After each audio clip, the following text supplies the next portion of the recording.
Assalamualaikum warahmatullahi wabarakatuh. Selamat pagi anak-anakku sekalian semuanya. Selamat pagi ayah, selamat pagi mama, selamat pagi anandaku sekalian semuanya.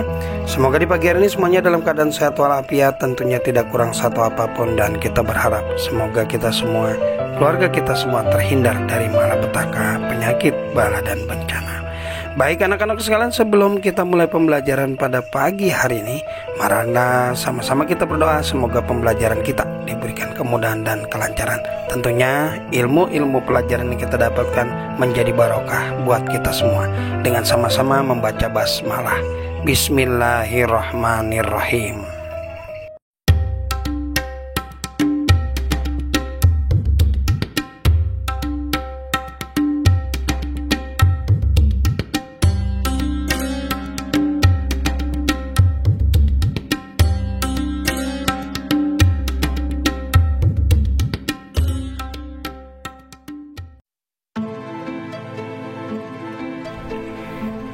Saat melaksanakan Isra Mi'raj, Nabi Muhammad SAW tidak hanya menemui nabi-nabi terdahulu.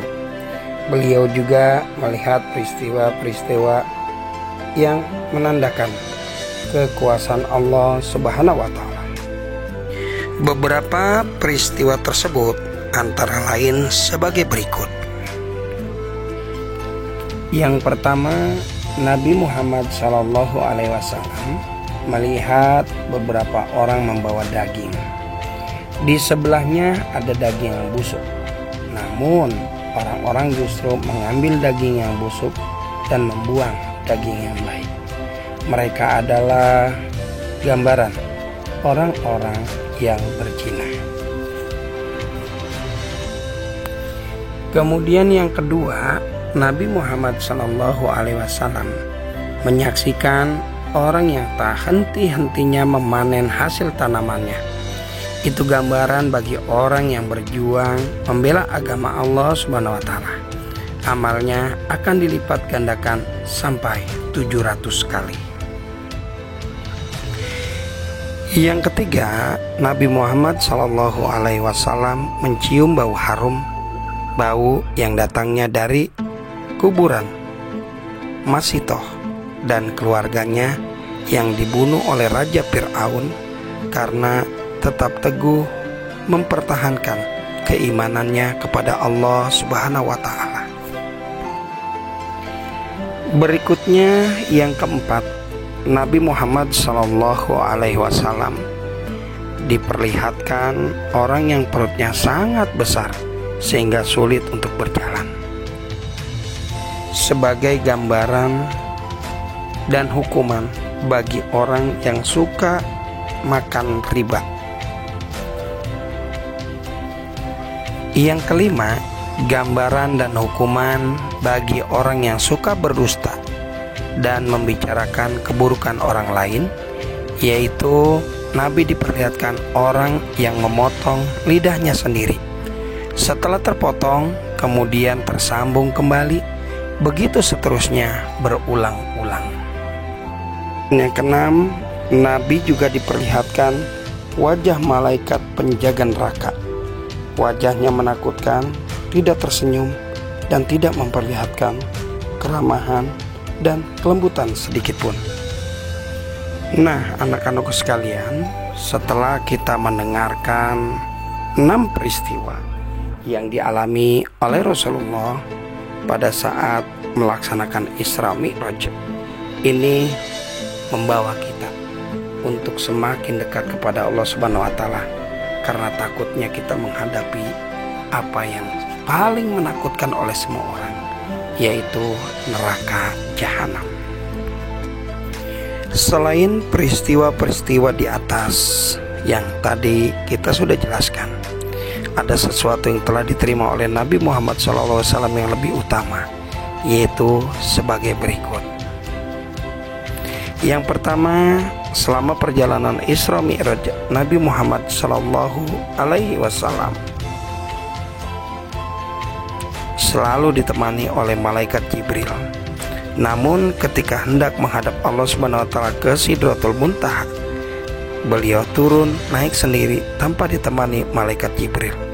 Disinilah Nabi Muhammad SAW menerima perintah sholat wajib 5 waktu sehari semalam. Setelah menerima wahyu, malam itu juga Nabi SAW bersama malaikat Jibril kembali ke Mekah.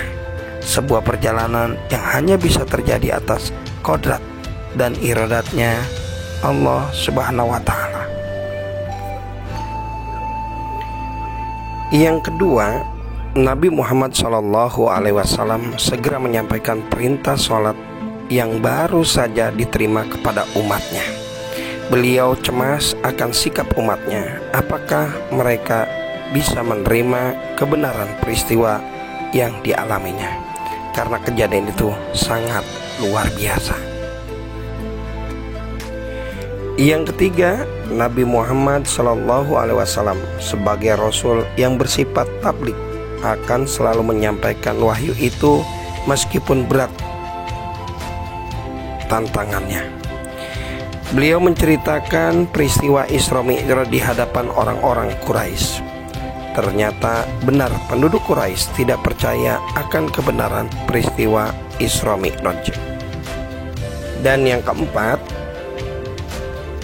bahkan mereka menganggap Nabi Muhammad SAW telah gila.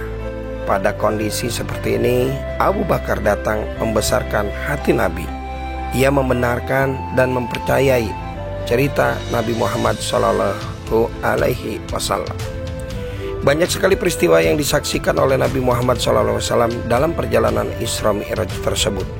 Hal ini merupakan peringatan bagi manusia agar jangan berbuat dosa sekecil apapun, karena pasti akan ada balasannya. Begitu juga kebaikan sekecil apapun akan ada pahalanya. Baik anak-anakku sekalian, setelah mendengar penjelasan demi penjelasan, tentunya menjadi pelajaran besar buat kita semua. Semoga kita bisa mengamalkan apa yang telah dibimbing dan diajarkan oleh Rasul kita, Nabi besar Nabi Muhammad SAW. Semoga kita menjadi pengikutnya dan selalu mendapat syafaatnya di akhir kelak, dan berbaris bersama orang-orang pilihan Allah masuk ke dalam surganya. Amin, amin, ya rabbal alamin. Demikian pembelajaran kita pada kesempatan pagi hari ini. Tugas kalian adalah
demikian anak-anakku sekalian. Ini saja pembelajaran kita pada kesempatan pagi hari ini. Tentunya tugasnya pengen tunggu.